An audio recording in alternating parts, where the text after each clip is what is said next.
राम प्रतिभा प्रकटीकरण के इस कार्यक्रम में मेरा विषय है हिंदुत्व और देशभक्ति। हम सबसे पहले बात करते हैं कि हिंदू शब्द की। हिंदू शब्द को परिभाषित करना बहुत ही कठिन कार्य है, क्योंकि जिसका हम कोई किसी सीमा में बांध सकते हैं तो उसकी तो हम परिभाषा कर सकते हैं, लेकिन हिंदू शब्द को किसी सीमा में नहीं बांधा जा सकता। इसलिए हम इसकी परिभाषा करनी कठिन है। हिंदुत्व को समझना आसान है, समझाना कठिन है। इसलिए मैं इस कठिन कार्य का थोड़ा बहुत प्रयास करता हूँ, आप सभी सुने। हिंदू शब्द की उत्पत्ति कहाँ से हुई, हिंदू शब्द कहाँ से आया, इसकी अनेक मान्यता है। जैसे सिंधु नदी को पार करके आने वाले जो भी व्यक्ति है उन सबको हिंदू कहा गया। अन्य दूसरा मत है हिमालय और इंदु सरोवर के मध्य भूभाग पर रहने वाले सभी व्यक्ति को हिंदू कहा जाने लगा, ये दूसरा मत है।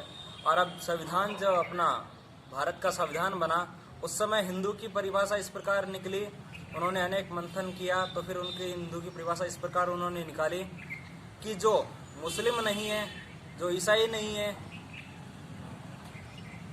वो सभी हिंदू है। लेकिन जब हम बात करते हैं अपने वैदिक साहित्य की, वेद, पुराण, उपनिषद, इन सभी में कहीं भी हिंदू का कोई नाम नहीं है, हिंदू का कहीं उल्लेख नहीं है।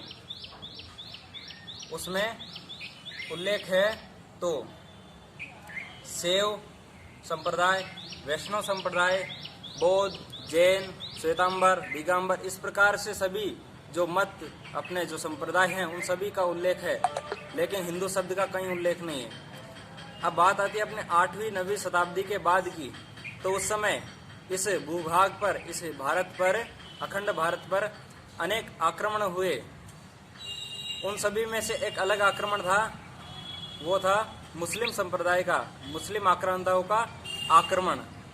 उस आक्रमण में उनकी नीयत ये थी कि हम सभी को समाप्त करेंगे, इस प्रकार से सबको नष्ट करेंगे। यदि उनको जीना है तो मुस्लिम धर्म स्वीकार करे, इस्लाम धर्म स्वीकार करे, वरना हम उनको जीने नहीं देंगे, तलवार की नोक पर मार देंगे। ये सभी देशों में इस प्रकार से कार्य मुस्लिम आक्रांताओं ने किया। लेकिन एक स्पेन जो है ऐसा देश, उन्होंने इसका प्रतिकार कर उनको वहाँ से दूर भगा दिया। भारत में भी इसका प्रभाव पड़ा, भारत में भी अनेक लोग मुस्लिम बने। लेकिन हम बात करते हैं हिंदुत्व की, तो उस समय जब आक्रमण हुआ तो जब सभी मत संप्रदाय के सभी व्यक्ति, जैसे शैव, वैष्णव, दिगंबर, श्वेतांबर, बौद्ध, जैन, सभी संप्रदाय जब एक मंच पर आए तो उस मंच को हमने हिंदू मंच कहा, हिंदुत्व मंच कहा। सभी को मिलाकर हमने एक हिंदुत्व की परिभाषा रखी।